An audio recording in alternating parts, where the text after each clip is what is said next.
दोस्तों, आज की इस संडे कमेंट चर्चा की सीरीज़ में जो है मैं आप लोगों के कुछ सवालों के जवाब आप लोगों को देने वाला हूं।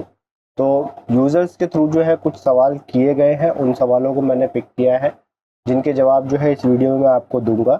तो हम बात करेंगे अपने सभी यूज़र्स के जो मतलब कुछ रिसेंट के उनसे पूछे हुए सवाल हैं, तो उनका वीडियो भी मैं आपको साथ के साथ बताता चलूँगा कि भाई कौन सी वीडियो को उन्होंने क्या सवाल किया है। और उन तमाम वीडियो के लिंक जो है आपको डिस्क्रिप्शन बॉक्स में भी डाल दूंगा, जिससे कि आपको आसानी हो अगर आप उन वीडियो को वॉच करना चाहते हैं या फिर आपका भी वैसा कोई टॉपिक है तो जो है ईजिली आप उसको जो है वॉच करके जो है सीख सके कि भाई उन चीज़ों के लिए किस तरीके से अप्लाई करना है या फिर किस तरीके से इंफॉर्मेशन को गेन करना है। तो हम बात कर लेते हैं अपने सवालों की। तो सबसे पहला सवाल जो है हमारे पास एक यूज़र के थ्रू पूछा गया है, जो कि हमारी राशन कार्ड जो है ना उसमें आप अपने किस तरीके से फैमिली मेम्बर को ऐड कर सकते हो, वो मैंने एक वीडियो डाली थी। तो अभी जो है भारत सरकार के थ्रू जो है मेरा राशन 2.0 एप्लीकेशन को लॉन्च किया गया है। तो उसमें आप किस तरीके से जो है उस एप्लीकेशन के थ्रू अपने किसी भी फैमिली मेम्बर को आसानी से घर बैठे जो है आपके राशन कार्ड में ऐड करने की जो है एप्लीकेशन को दे सकते हैं। तो उसी वीडियो के ऊपर जो है एक यूज़र ने हमसे सवाल किया था। उनका पूछना है कि जेंडर एंड एज वाले ऑप्शन क्लिक यानी कि ओपन नहीं हो रहा है, कैसे करें। तो उनको इशू ये आ रहा है, जब वो जो है मेरा राशन एप्लीकेशन के थ्रू जो है अपने किसी फैमिली मेम्बर को ऐड करना चाह रहे हैं उसमें, तो वहाँ पे जो जेंडर का ऑप्शन होता है वो ऑप्शन जो है वो इनेबल नहीं है। तो उनको जो है प्रॉब्लम हो रही है, भाई जेंडर ही नहीं सेलेक्ट करेंगे तो फिर जो है राशन कार्ड में एप्लीकेशन को कैसे देंगे। तो मैं उनसे यही कहना चाहूँगा कि भाई आप जो है कुछ दिन वेट कर लीजिए, 1 या 2 दिन वेट कर लीजिए, या फिर जो है आप अपने राशन कार्ड के जो कैशे होता है राशन कार्ड एप्लीकेशन के ऊपर आप टैप करके रखेंगे, वहाँ पे जो है क्लियर कैशे का ऑप्शन आपको दिखेगा, यानी कि ऐप इन्फो के ऊपर आपको क्लिक करना होगा, फिर आपको क्लियर कैशे और क्लियर मेमोरी को जो है सेलेक्ट कर लेना है। और उसके बाद जो है एक बार मेरा राशन आपको दोबारा से ओपन करना है, फिर से आपको जो है आपका आधार नंबर वगैरह डाल करके जो है आपके मेरा राशन कार्ड को जो है आपके मोबाइल में आपके राशन कार्ड को एक्सेस कर लेना है, और उसके बाद जो है आपको फिर से एक बार एप्लीकेशन डाल करके देखना है। ठीक है, तो आई होप कि जो है आपका एप्लीकेशन अप्लाई हो जाएगा और आप इजीली जो है उसको अप्लाई कर पाएंगे। तो हम बात करते हैं हमारे दूसरे सवाल की। तो दूसरा सवाल जो है हमारे एक यूज़र हमसे पूछते हैं, मेरी एक वीडियो है बिहार जाति प्रमाण पत्र ऑनलाइन, यानी कि आप किस तरीके से बिहार में आपके जाति प्रमाण पत्र के लिए अप्लाई कर सकते हैं। उस वीडियो पे इन्होंने मुझसे सवाल किया है, आरटीपीएस का वेबसाइट नहीं ओपन हो रहा है। तो इनको मैं बताना चाहूँगा कि आरटीपीएस की वेबसाइट जो है कभी कभी जो है दिक्कत करती है, वो जो है सर्वर उनका डाउन होता है, इस वजह से ओपन नहीं होती है। लेकिन अगर फिर भी आपको ऐसी कोई इशू आ रहा है तो आप क्या करेंगे, आप उस आरटीपीएस की वेबसाइट को ओपन करने के लिए एक बार आपके नेट को, क्योंकि अमूमन बहुत से लोग जो है अपने मोबाइल डिवाइस से जो है हॉटस्पॉट को ऑन करके जो है वो अपने मोबाइल डिवाइस को जो है हॉटस्पॉट को ऑन करके अपने लैपटॉप या अपने कंप्यूटर में नेट को एक्सेस कर रहे होते हैं। तो इस सिचुएशन में आपको क्या करना है, या फिर आपके पास जो है कोई कनेक्शन है इंटरनेट का उसमें भी, तो आपको क्या करना है, एक बार जो है आपके वाईफाई को या फिर जो है आपके इंटरनेट कनेक्शन को आपको निकाल लेना है और आपके पीसी को आपको रीस्टार्ट करना है। उसके बाद जो है आपको दोबारा से आरटीपीएस की वेबसाइट को ओपन करके देखना है। सबसे पहला ऑप्शन तो आपको यही अपना लेना है कि भाई नहीं खुल रही है, तो आप जो है अपने किसी भी ब्राउजर का इनकॉग्निटो मोड ओपन करेंगे और उसमें जो है आपको आरटीपीएस की वेबसाइट को ओपन करके देखना है। और अगर आप लोगों को नहीं मालूम है कि भाई इनकॉग्निटो मोड को किस तरीके से ओपन किया जाता है, तो इनकॉग्निटो मोड को ओपन करने के लिए आप सिंपली जो है कंट्रोल शिफ्ट और एन एक साथ प्रेस करेंगे अपने कीबोर्ड से, तो जो है आपका किसी भी ब्राउजर में जो है इनकॉग्निटो मोड ओपन हो जाएगा। तो अब हम बात करते हैं अपने सवाल नंबर 3 की, जो कि हमसे हमारे एक यूज़र पूछते हैं कि भाई इंस्टेंट पैन कार्ड अगर आप बनाना चाहते हैं तो किस तरीके से घर बैठे इंस्टेंट पैन कार्ड के लिए अप्लाई कर सकते हैं। विद इन 5 मिनट्स के अंदर में जो है आपको आपका पैन कार्ड नंबर अलॉट हो जाता है। तो उसी के ऊपर जो है इनका एक इशू था, इन्होंने मुझसे पूछा apply today morning for the e pan but till now it's not allotted.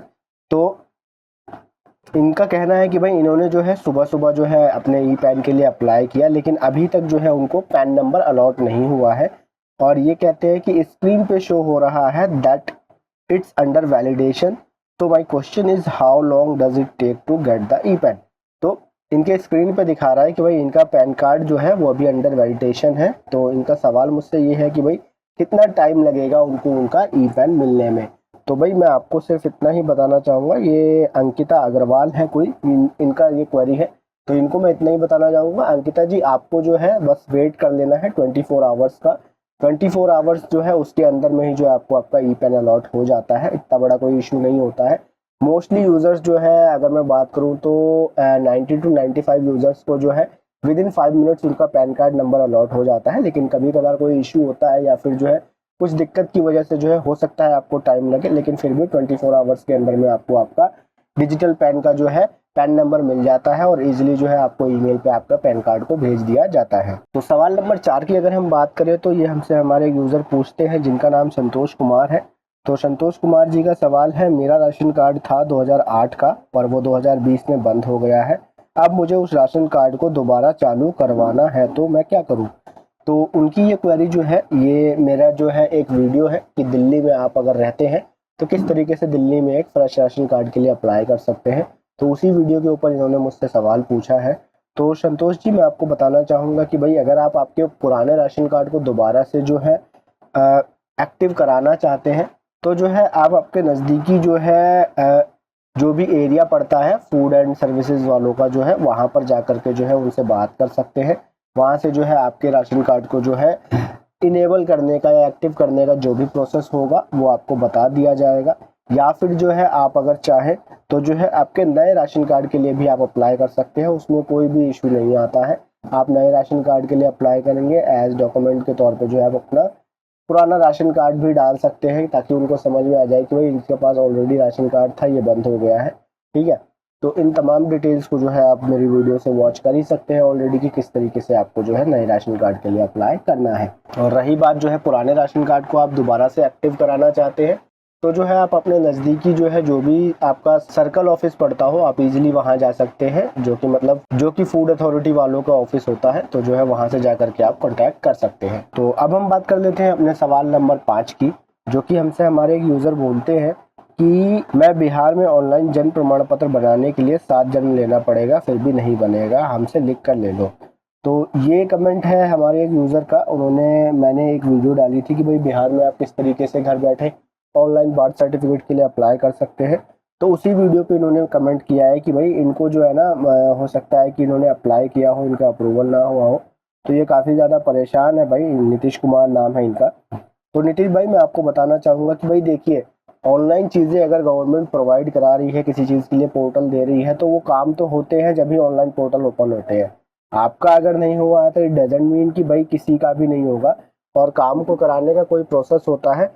आप जो है अगर ऑनलाइन अप्लाई कर रहे हैं तो कुछ दिन वेट कीजिए। अगर आपका अप्रूवल नहीं होता है या फिर रिजेक्शन भी हो जाता है तो एक बार आप फिर से फ्रेश एप्लीकेशन दीजिए और जो डॉक्यूमेंट्स उसमें बताए गए हैं, मैंने आपको वीडियो में बताया है कि आपको कौन कौन से डॉक्यूमेंट्स को सबमिट करना है, उन डॉक्यूमेंट्स को लेकर के आप आपके नज़दीकी जो है ब्लॉक या आरटीपीएस या जो एड्रेस उसमें दिया जाता है आपको उस एरिया में जाइए और उस ऑफिस में जाकर के उन डॉक्यूमेंट्स को सबमिट कीजिए। आपका डेफिनेटली जो है आपको बर्थ सर्टिफिकेट मिल जाएगा। बेसिकली जो है ऑनलाइन ही ये अप्रूव हो जाता है और ऑनलाइन अप्रूव होकर के आपका सर्टिफिकेट जनरेट करके आपको ऑनलाइन ही डाउनलोड करने का ऑप्शन हो जाता है। ये मैं उस सिनेरियो में बता रहा हूँ कि अगर आपका सर्टिफिकेट अप्रूव नहीं होता है तो आपको क्या करना है। तो सवाल नंबर 6 की हम बात कर लेते हैं। सवाल नंबर 6 हमारे एक यूज़र हमसे पूछते हैं, मेरी एक वीडियो है कि बिहार में आप जो है एनसीएल सर्टिफिकेट यानी कि ओबीसी का, अदर बैकवर्ड क्लासेस का जो नॉन क्रीमी लेयर सर्टिफिकेट होता है वो आप किस तरीके से बना सकते हैं। उसी वीडियो के ऊपर इनका सवाल है मुझसे कि मेरी इनकम कृषि और अन्य स्रोत से है, इसमें अन्य स्रोत का ऑप्शन नहीं है, कैसे अप्लाई करूं। तो मैं आपको बताना चाहूँगा कि भाई अगर आपको जो है एनसीएल सर्टिफिकेट में अन्य स्रोत का ऑप्शन नहीं है तो जो है आप आपकी इनकम को ओवरऑल जो है अदर सेक्शन में डाल सकते हैं। और उसके बाद जो है उसमें ऑप्शन होता है, जब आप सर्टिफिकेट अपलोड करते हैं आपको जो है आपका इनकम सर्टिफिकेट अपलोड करना पड़ता है, आपको आपका कास्ट सर्टिफिकेट अपलोड करना पड़ता है, रेजिडेंस सर्टिफिकेट अपलोड करना पड़ता है, आपको आइडेंटिटी प्रूफ अपलोड करना पड़ता है। ठीक है, तो इस तरीके के तमाम डॉक्यूमेंट्स आपको उसमें अपलोड करने पड़ते हैं। जब उसमें आप आपका जो है इनकम सर्टिफिकेट अपलोड करेंगे तो वहां से जो है वो वैलिडेट कर लेंगे कि भाई आपकी इनकम कौन कौन से मेथड से या किस किस तरीकों से है। अब हम बात कर लेते हैं हमारे सवाल नंबर 7 की, जो कि हमारा लास्ट सवाल है। और ये सवाल पूछा गया है हमसे हमारे चालान वाली वीडियो पे, यानी कि अगर आपके पास किसी भी टाइप का व्हीकल है, चाहे वो 2 व्हीलर हो 4 व्हीलर हो, तो अगर आपका कोई फॉल्स चालान हुआ है तो किस तरीके से आप उसकी कंप्लेन कर सकते हैं। तो उसी के ऊपर जो है शिवम पंडित है, ये हमसे सवाल पूछते हैं।